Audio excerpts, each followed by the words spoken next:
અને પોતાના રાગ દ્વેષ અનુસાર અજ્ઞાનથી દુઃખ શું વસ્તુ છે કે દુઃખ થાય એમ વિપરીત પરિસ્થિતિ એ જ ને.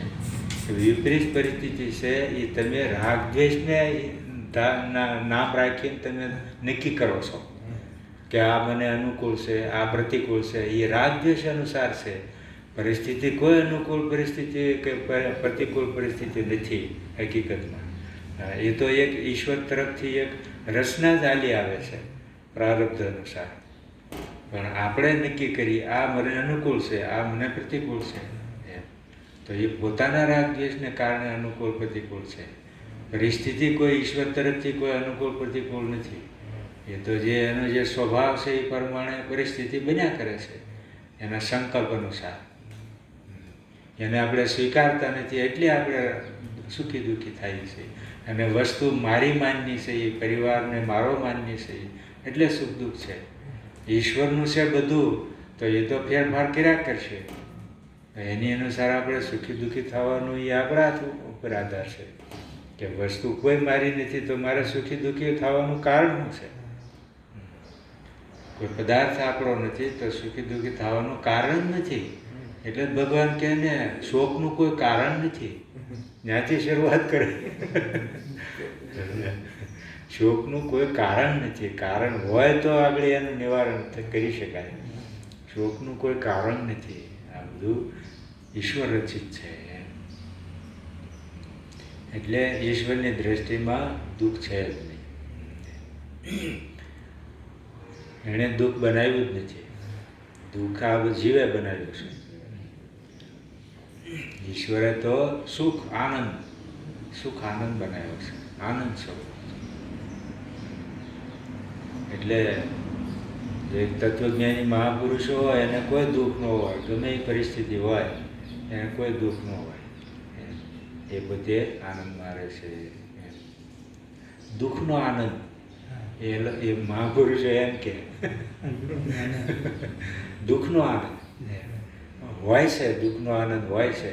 બતાવું તમને.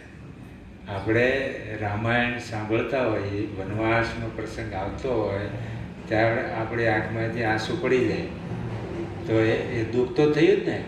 તો આનંદ છે ને. આનંદ છે. એ વર્ણન સાંભળતા આનંદ છે આપણને.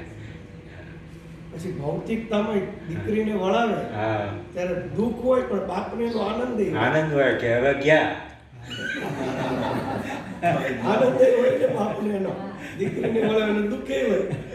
હવે આનંદ હોય કામ પત્યું અને ઓલો પાછો લેવા આવે.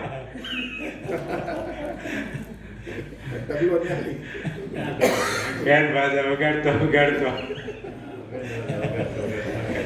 એકને છોડવાનો આનંદ છે, ઓલાને લેવાનો આનંદ છે.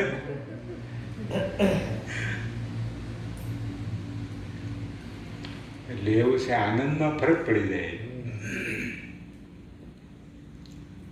એટલે કે છે આ બ્રહ્મ તત્વને સ્પર્શતા નથી. કોઈ ધર્મ આત્મ તત્વને સ્પર્શતા નથી. ઉપરાંત બ્રહ્મ તત્વ તો દેશની સીમાઓથી પર હોય સર્વવ્યાપ્ત છે. જ્યાં દેશ નથી ત્યાં પણ એ વ્યાપ્ત છે. એમ સર્વવ્યાપ્ત કીધો છે. આપણે તો દેશ કેટલો જાણીએ છીએ. આટલો ત્યાં પૃથ્વી દેશનો એટલો જ નથી ખબર છે ને. જોયો તો હાવ ઓછો, પણ જ્ઞાન થોડાનું જ છે. જ્યારે બીજા બ્રહ્માંડો છે, ચૈતન્ય તો ત્યાં પણ છે, બીજા બ્રહ્માંડો છે. એટલે એવું વ્યાપક છે. કાળની કેદથી મુક્ત હોય, કાળાતીત છે. કાળની કેદમાં આવતો નથી. કાળ એને કંઈ કરી શકતો નથી. કાળ હંમેશા આકારવાળી વસ્તુ, અવયવવાળી વસ્તુ હોય એમાં કાળ એનું કામ કરે.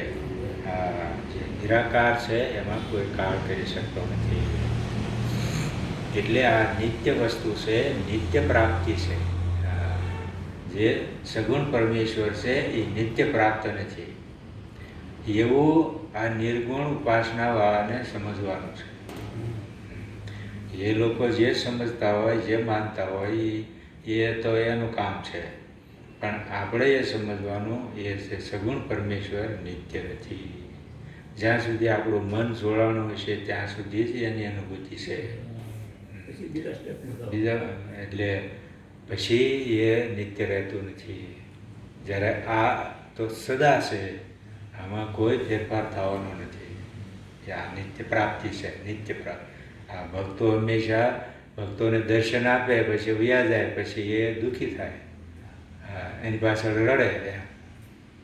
પણ અહીંયા એવું નથી. અહીંયા એ દર્શન આપીને જતા નથી રહેવાના, કારણ કે જાય એવી ક્યાંય સ્થિતિ નથી. સર્વવ્યાપક છે, ક્યાં જાય? આ આકાશ ક્યાં જાય? સર્વવ્યાપક છે, એટલે નિત્ય પ્રાપ્ત છે. હા, એટલે આ બંનેમાં આવો ફરક છે, એ આપણે જાણવું પડે. માટે અસંગ છે. કાળ વસ્તુ કે વિષયની પરિચ્છિન્નતાનો ત્યાગ કરી નિત્ય નિરંતર અભેદ ભાવે અખંડાકાર વૃત્તિ દ્વારા વિચાર કર. એમ કહે છે, આવો વિચાર કરતું. અને કે જે બ્રહ્મ જાતિ કુળ ગોત્ર નામરૂપ ગુણ આ બધાથી આ વિષયથી વિલક્ષણ ન્યારું ભિન્ન છે, આવું અનાદિ અનંત બ્રહ્મ તું જ છે, તત્વમસી. એમ કે એ બ્રહ્મ તું છે. આવું નિર્વિકાર સર્વ દુઃખોથી રહિત આ બ્રહ્મ તું છો, મૃત્યુથી રહિત છો, એ આપણને બતાવે છે. એ તું છો. હા, રમણ મહર્ષિ એના ઉપર બહુ સરસ છે. એ તું છો. હા, તે એ પરમેશ્વર બ્રહ્મ તત્વ અને તું આત્મા, એ તું છો. બે એક છે. એમ બે જુદા જુદા છે ને એક કરવાના એવું નથી. છે, એક જ છે. એટલે તું છો. આવા ઉપદેશનો સંકેત સમજી મુમુક્ષુએ બ્રહ્મ ભાવના કરવી. એમ કે છે, જે મુક્તિની ઈચ્છાવાળો છે એને આવી બ્રહ્મ ભાવના કરે છે. બ્રહ્મ ભાવના કરતી વખતે તેલ ધારાવત, એમ એક ધારી મનને એમાં જ રાખે. એવી તેલ ધારાવત, તેલની ધારા હોય ને એ સતત હોય, તૂટે નહીં. પાણીની ધારા તૂટી જાય, પણ આ તેલ ધારાવત સતત વિચારવું. એમ એ ભક્તિ પણ કહે છે શંકરાચાર્ય મહારાજ. એ ભક્તિ કહે છે. આત્માનુસંધાન એ શ્રેષ્ઠ કીધી છે, શ્રેષ્ઠ ભક્તિ છે, અભેદ ભક્તિ છે. અભેદ ભક્તિ જે આપણે ભેદવાળી કરતા હતા એ જ હવે અભેદ ભક્તિ છે. આ કોઈ બીજી નથી. જે કરતા હતા પહેલાં એ જ આ છે, પણ હવે સૂક્ષ્મ દ્રષ્ટિથી આ છે. વિચાર જ સાધન છે, બીજું બાહ્ય કોઈ સાધનો નથી. વિચાર જ સાધન છે. એટલે કુળ ગોત્ર આ રીતે આ બધાનો નિષેધ કરતા જાય અને પોતાને બ્રહ્મ તરીકે જોતા જાય. હું બ્રહ્મ છું, દુઃખી થઈ રહ્યો છું તોય બ્રહ્મ છું. હા, એવી રીતે એમાં કાંઈ ફેરફાર થાય એમ નથી. જે થવું એ થાય, એ દ્રઢ નિશ્ચય થવો જોઈએ. પેલો વાંકો રહે ત્યારે કે ધાર્યું ધણીનું થાય. એ તો પહેલેથી જ એમને ત્યાં થતું હતું, પણ આવી પીડ્યું ત્યારે કહેવા માંગ્યું. એ જ્ઞાન ન હોય ત્યાં સુધી એ બધું થાય, કરવું જોઈએ. કરવું, ઈશ્વરને પ્રાર્થના કરવી જોઈએ. એવું કાંઈ નથી કે દુઃખ દૂર કરવા માટે ન કરવી, એવું નહીં. કરવી જોઈએ પ્રાર્થના દુઃખની, કારણ કે એ સમર્થ છે, એ બધું કરવા સમર્થ છે. એ રીતે કરવું જોઈએ, એમાં કંઈ વાંધો નહીં. એ સત્કાર્ય કહેવાય કે સદવસ્તુનું સ્મરણ કર્યું કહેવાય, ઈશ્વરનું સ્મરણ કર્યું. એટલે એને ફળ આપવું પડે. આપણે એનું સ્મરણ કરીએ એટલે એને એનું ફળ આપવું જ પડે. એટલે એ ફળ આપણું દુઃખ દૂર કરવાનું ફળ આપે. એવી રીતે એ લોકો એમ કહે કે ભાઈ તો એના પ્રારબ્ધમાં ન હોય તો ક્યાંથી આપે?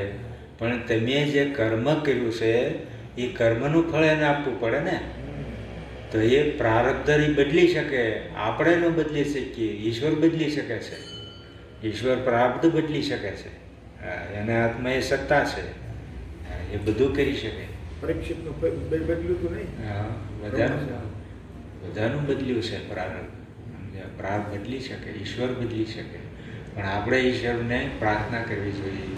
હા, માંગણી માંગણી તો કરવી જ પડશે. માંગણી કરવી પડશે, તમારે પ્રાર્થના કરવી પડશે કે આ કામ મારે કરાવવાનું છે. તો એ બધું જ કરે. એટલે કે છે આસંગ બ્રહ્મ અહમ અસ્મિ, એ રીતે પોતે ભાવના કરે હું જ બ્રહ્મ છું. એ રીતે આત્મ તરીકે મને બ્રહ્મ પ્રાપ્ત જ છે. એને હવે વિશેષ જાણવા માટે બીજી કોઈ ઇન્દ્રિયોનો ઉપયોગ નથી. બ્રહ્મને જાણવા માટે કોઈ ઇન્દ્રિયોનો ઉપયોગ નથી. એ હવે આગળ કહે છે કેવળ આ માનસિક ભાવના જ છે. આ માનસિક ભાવના કરે છે. મનની ભાવના. યદ પરમ સકલમ વાગ ગોચરમ ગોચરમ વિમલ બોધ ચક્ષુષ શુદ્ધ ચિત્ત ઘનમ અનાદિ વસ્તુ યદ બ્રહ્મ તત્વમસી ભાવયાત્મની. જે આ પરમ બ્રહ્મ છે કે જે પ્રકૃતિથી પર છે,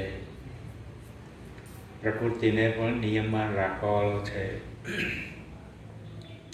કે છે સકલ વાગ, બધી વાણીથી અગોચર, વાણીનો વિષય નથી. એ બ્રહ્મ તત્વને વાણીનો વિષય નથી, એ વાણીમાં આવતો નથી, સર્વવ્યાપક છે. વાણી કહી શકતી નથી. વાણી છે એને પૂર્ણ રીતે કહી શકતી નથી. વાણી પણ શાસ્ત્રના શબ્દો લઈને વાણી થોડું ઘણું વર્ણન કરે છે એમ, પણ પૂર્ણ રીતે આવો છે. આ ઘડાને આપણે આમ જોઈ આ ઘડો આવો છે એમ આપણે કહીએ, એ રીતે બ્રહ્મ આવો છે એમ આપણે કહી ન શકીએ. કારણ કે પૂર્ણ રીતે આ ઘડો પૂર્ણ રીતે દ્રષ્ટિનો વિષય છે. ચારે બાજુથી આપ એ રીતે જોયું એમ બ્રહ્મ આ રીતે ન થાય, એટલે વાણીનો વિષય નથી. એની સ્થૂળતાના હિસાબે આપણે ઓળખીએ છીએ. સ્થૂળતાના હિસાબે, નાનાપણાના હિસાબે, એ તો સૂક્ષ્મ છે. અને વ્યાપક છે. વ્યાપક છે. વ્યાપક છે. સ્થૂળતા છે નહીં. સ્થૂળતા છે.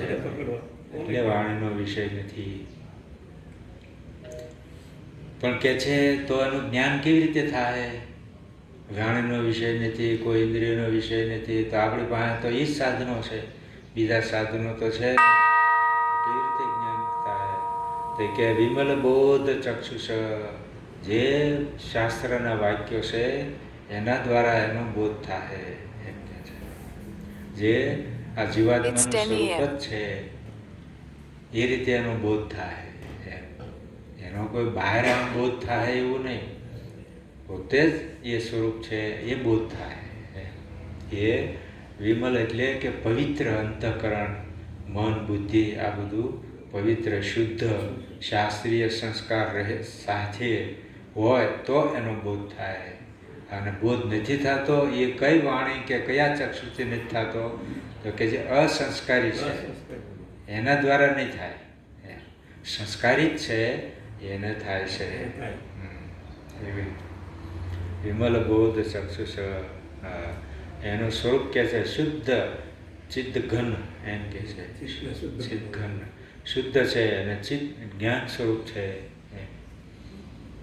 એ અનાદિ છે એમ કે છે. શુદ્ધ છે, ઘન, અનાદિ આ વસ્તુ છે અને એ જ બ્રહ્મ છે. એ તું છો એમ કે છે. એ તું છો, આ પોતાનામાં લાવવું પડે. આપણે ખાલી કંઈ બ્રહ્મ આવું છે, બ્રહ્મ આવું છે, ઈશ્વર આવો છે, ઈશ્વર આવો છે, ત્યાં સુધી પોતાને એની સાથે જોડ્યો નથી. એની સાથે સંબંધ જ જોડ્યો. સંબંધ થવો જોઈએ, પરસ્પર સંબંધ થવો. પરસ્પર સંબંધ થવો જોઈએ તો એની પ્રાપ્તિ થાય. સંબંધ ત્યારે જ થાય જ્યારે શાસ્ત્ર અનુસાર વિચાર કરે. આ સંબંધ જોડે છે. તત્વમસી એ તું છો એમ કરીને એને સંબંધ જોડે છે. આપણે એની સાથે સંબંધ હોવો જોઈએ તો એનો લાભ આપણને મળે.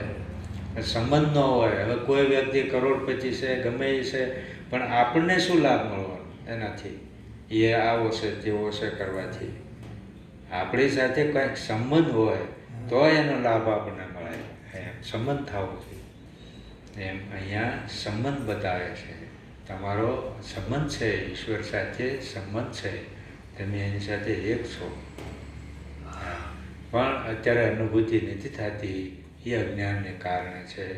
તમે આ સ્થૂળ શરીર સાથે અનાત્મા સાથે સંગ છો, સંગ થઈ ગયો છે. સંગ થઈ ગયો છે,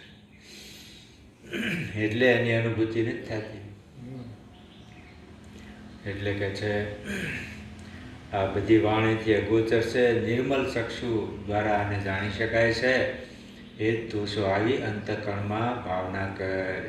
આ જ્ઞાન પણ સાથે સાથે આ બધી વસ્તુ હોવી જોઈએ. જ્ઞાન આ બધી વસ્તુ, અનાત્મ વસ્તુનું જ્ઞાન અને આત્મ વસ્તુ, બે વસ્તુને ઠીક ઠીક જાણતા હોય. આત્મા અનાત્મા વિવેક બતાવ્યો ને, એમાં આ બધી વસ્તુ આવે. આ બેયના લક્ષણ જાણવા જોઈએ. લક્ષણ બુદ્ધિમાં બેયના રહેવા જોઈએ. હા, થોડી આપણે બુદ્ધિ આમાં ચલાવવી પડે. હા, સૂક્ષ્મ બુદ્ધિ ચલાવવી પડે અને સ્મૃતિ પણ અમુક રહેવી જોઈએ. તો જ ચિંતન થાય. જેટલા સ્મૃતિમાં જે શબ્દો હશે આપણે હાજીભાઈ એમ કે હૈયે રહે, મને હૈયે નથી રહેતું, એમ આપણે કહીએ. થોડું હૈયે રહેવું જોઈએ. હા, તો આપણે આનું ચિંતન થઈ શકે. આ કાંઈ સોંપડી લઈને થોડું ચિંતન થવાનું છે. એમ જોકે શરૂઆતમાં સોંપડી દ્વારા થઈ શકે, પછી ધીરે ધીરે એ બુદ્ધિમાં પણ રહેવું જોઈએ. બુદ્ધિમાં સ્થિર થાય અને એ શબ્દોને યાદ કરતા જાય અને એ રીતે આપણે પોતાને શુદ્ધ આત્મા, બ્રહ્મ આત્મા હું છું. આપણા બધા જ પ્રશ્નો હોય, પણ એ પ્રશ્નો બધા અત્યારે સાઈડ પર રાખવા જોઈએ. એમ મુશ્કેલી હોય પણ એ બધી સાઈડમાં રાખવી જોઈએ. એમ એટલે કે છે આ બ્રહ્મ પરમ છે. પરમ આ બધાથી પર અસંગ, અસંગ છે એટલે પરમ છે. અર્થાત માયાના સત્વ, રજસ અને તમસ આદિ ગુણથી અસંગ છે. માયાના ગુણોથી અસંગ છે. જ્યારે પરમેશ્વર છે એ માયા ઉપાધિવાન છે. એ આ ગુણો સાથે હોય પરમેશ્વર. અને આ બ્રહ્મ તત્વ છે એ નિર્ગુણ નિરાકાર તત્વ, એનું જ સ્વરૂપ. માયા ધારણ કરે ત્યારે એ જ બ્રહ્મ ઈશ્વર કહેવાય. જ્યારે સૃષ્ટિની રચના કરે. પણ આપણી દ્રષ્ટિ નિર્વિશેષ ઉપર હોય. નિર્વિશેષ જે તત્વ છે એ હું છું. આ ઈશ્વર સાથે આપણી એકતા ન થાય. ઈશ્વર જેવું સામર્થ્ય કે એવું કાંઈ કરી શકીએ એવી શક્તિ ન આવે. કારણ કે આપણી ઉપાધિ નાની છે, નાની છે. ઈશ્વરની ઉપાધિ વ્યાપક છે. એને આ પંચભૂત એની ઉપાધિ છે, પ્રકૃતિ એની ઉપાધિ છે, એને હસ્તક છે બધું. એટલે એ વ્યાપક કાર્ય કરી શકે ઈશ્વર. બીજા લોકો એમ કહે ને, તમે કહો છો કે ઈશ્વર સાથે તમે એક થાવ તો પછી તમારામાં આવી શક્તિ આવવી જોઈએ ને, એમ એ લોકો કહે. આપણને આપણી ઉપર આક્ષેપ કરે કે તમારામાં તે કાંઈક આવવું જોઈએ ને. આવું તમારે સ્ટેશન જવું હોય તો રિક્ષા કરવી પડે. તમારામાં કઈ શક્તિ છે ને એને કહો છો કે બ્રહ્મ શું કર્યા કરો છો, એમ બ્રહ્મ થઈ જવાના છો. એમ આપણી ઉપર એવા મેણા ટોણા માર્યા કરે. પણ એને ખબર નથી કે ઈશ્વર સાથે એમને એકતા નથી માગતા. એમને ઈશ્વર સાથે એકતા નથી માગતા, એક થવા નથી માગતા. એની સાથે એક થઈ જ ન શકાય. પણ જે એનું વાસ્તવિક સ્વરૂપ જે આત્મા તત્વ છે, બ્રહ્મ તત્વ છે, એની સાથે એક થાય. નિર્વિકાર સાથે એકતા છે અમારી. એનાથી અજ્ઞાન દૂર થાય અને ત્યારે એ મુક્ત કહેવાય. ઈશ્વર સાથે કોઈ એક થતો જ નથી. એટલે જુદા રહે. ઈશ્વરના જે ભક્તો છે એ જુદા જ રહે, ઈશ્વરથી જુદા રહે. એક થઈએ કેમ નથી, એટલે જુદા રહે છે. એટલે આપણે ઈશ્વર સાથે એકતાની વાત નથી, પણ નિર્ગુણ તત્વ સાથે એકતાની વાત છે. એટલે અમારામાં એ કાંઈ દોષ આવતો નથી. એટલે કે છે આ બધા ગુણોથી અસંગ છે, નિર્વિશેષ તત્વ.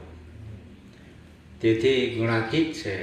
ગુણાતીત એને કહેવાય. માટે જ વાણીનો અવિષય હોય, અવર્ણનીય છે. એનું વર્ણન થઈ શકે એમ નથી થઈ શકતું.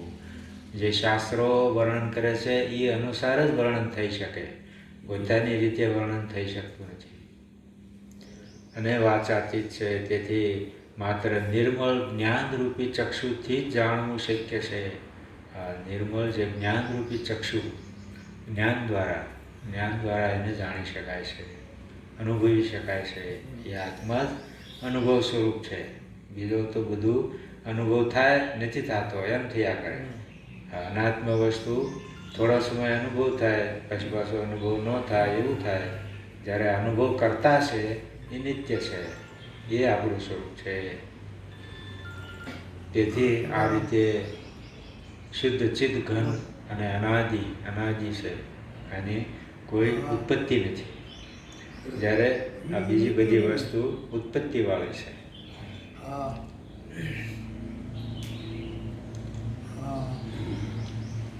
એવું જાણવું શક્ય છે.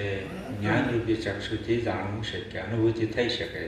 આવી નિર્વિશેષ તત્વ છે, કોઈ વાણનો વિષય નથી, છતાં પણ એની અનુભૂતિ થાય છે.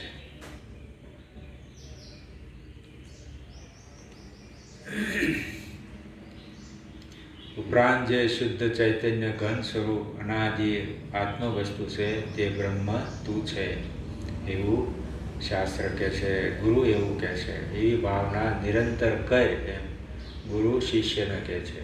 આવી ભાવના નિરંતર કહે એ રીતે. આવા ઉપદેશથી સાધકે અનાત્માના વિચારને મનમાં લેશ માત્ર પ્રવેશ આપ્યા વિના અનાત્મ વસ્તુને પ્રવેશ આપવો નહીં. અનાત્મા આપ્યા વિના સતત આત્મચિંતન કરવું. એ રીતે આત્મામાં જ મનને રાખે છે, બુદ્ધિને એમાં જ રાખે છે.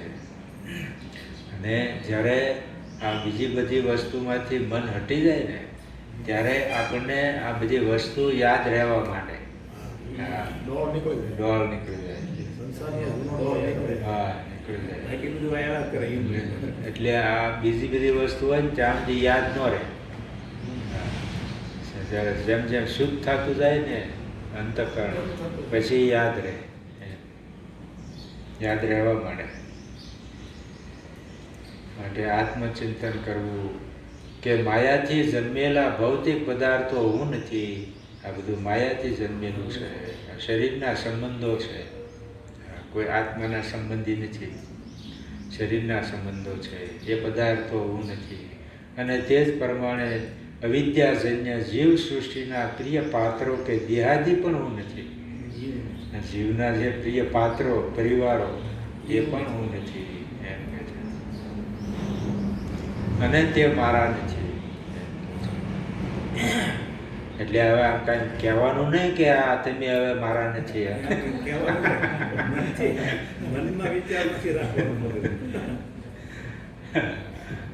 મનમાં સમજી લેવાનું.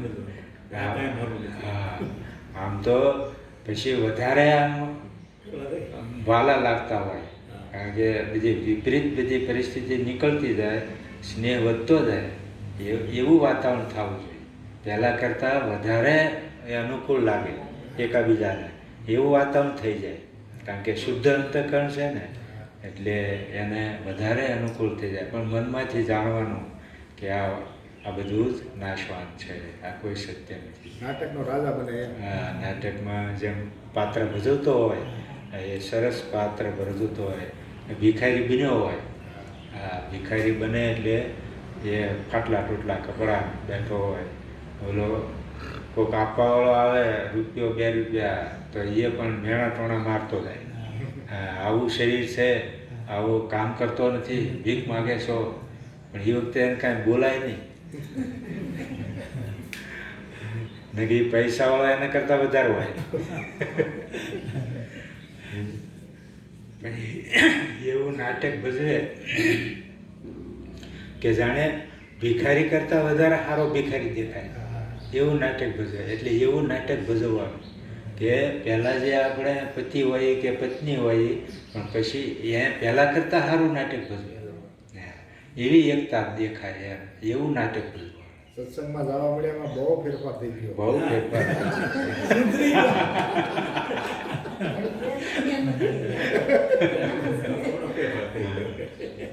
હા, બધું હવે કરતા થઈ ગયા એમ ન ખબર હોય. બધું હવે મારું કયું કરવા માંડ્યા છે.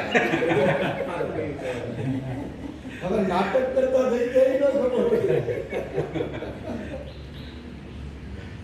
એ વ્યવહારમાં એવું રાખવાનું. વ્યવહારમાં ઘૃણા કે તિરસ્કાર એ નહીં. દેશભાવ નહીં, પ્રેમ ભાવ રાખવાનો. પ્રેમ ભાવ રાખવાનો રાગે નહીં રાખવાનું, એ જોવાનું. એ જોવાનું છે. રાગે નહીં. એ રીતે સમતોલ દ્રષ્ટિ એ રીતે રાખે. એટલે કે છે આ જીવ સૃષ્ટિના જે બધા પ્રિય પાત્રો છે, દેહાદી પણ હું નથી, મારા નથી, હું તો વાણીના વિસ્તારથી પર છું, વાણી ન પહોંચી શકે એવો અવર્ણનીય છું, વાણી એનું વર્ણન ન કરી શકે.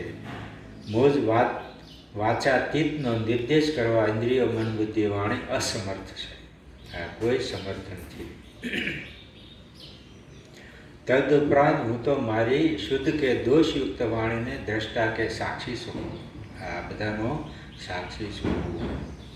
વાણી તો દ્રશ્ય કે જ્ઞેય છે, માટે જો હું વાણીનો દ્રષ્ટા કે જ્ઞાતા હોય, સ્વયં વાણીથી વિલક્ષણ છું. આ બધી ઇન્દ્રિયોથી પર છું. વાણી એટલે એક કર્મેન્દ્રિયોથી, જ્ઞાનેન્દ્રિયોથી પર છું. એ રીતે પોતાને જોવાનું. તો સ્પષ્ટ થાય કે વાણી નિર્દેશ, વાણીનો નિર્દેશ વિષય તો ન જ હોઈ શકું. આ વાણી નિર્દેશિત જે વાણીનો વિષય છે એ હું નથી. આમ મન બુદ્ધિ કે વાણીનો અવિષય હું, જે સૌથી અગોચર એવો અવર્ણનીય અને અપ્રમેય છું. અવર્ણનીય અને કોઈ પ્રમાણનો વિષય બનતો નથી. એ રીતે જે પ્રમાણ જે શાસ્ત્ર છે એ અવિદ્યા નિવૃત્તિ માટે છે. એ બ્રહ્મ તત્વને બતાવતું નથી. એ તો સ્વયંસિદ્ધ છે, એને બતાવવાની જરૂર નથી. પણ એમાં જે અશુદ્ધતા છે એ દૂર કરવાની છે. અશુદ્ધતા દૂર થાય એટલે તત્વનો સ્વતઃ અનુભવ થાય છે. એટલે અશુદ્ધતા દૂર કરવા માટે શાસ્ત્રો સાધન બતાવે, સ્થૂળ સાધનો બતાવે, સૂક્ષ્મ સાધનો બતાવે. આ ભાવના છે એ સૂક્ષ્મ સાધન છે. પહેલાં સ્થૂળ સાધનો આપણે કર્યા, સગુણ પરમેશ્વરનો મંત્ર જાપ આદિ કર્યું બધું. માટે આ સૂક્ષ્મ સાધન દ્વારા એની અનુભૂતિ થઈ શકે. આવા અનિર્વાચ્ય આત્મ સ્વરૂપને, શુદ્ધ ચૈતન્યમય બ્રહ્મ સ્વરૂપને તો માત્ર જ્ઞાનરૂપી સાક્ષીથી જ જાણી શકાય. આ જ્ઞાન જ સાધન છે. અવિદ્યા નિવૃત્તિ માટે જ્ઞાન જ સાધન. અંધકાર દૂર કરવા માટે પ્રકાશ જ સાધન. બીજું કોઈ સાધન કામમાં ન આવે. એમ આ જ્ઞાન જ સાધન છે કે હું બ્રહ્મ છું. એ રીતે પહેલાં બંને પદને બરાબર જાણી લેવાના. બ્રહ્મ શું છે, આત્મા શું છે, પછી બેયની એકતા છે. એ રીતે આ વિશેષ ચર્ચા આપણે કાલે કરીશું. ઓમ પૂર્ણમદ પૂર્ણમિદમ પૂર્ણાત પૂર્ણમુદચ્યતે પૂર્ણસ્ય પૂર્ણમાદાય પૂર્ણમેવાવશિષ્યતે. ઓમ શાંતિ શાંતિ શાંતિ. હરિ ઓમ.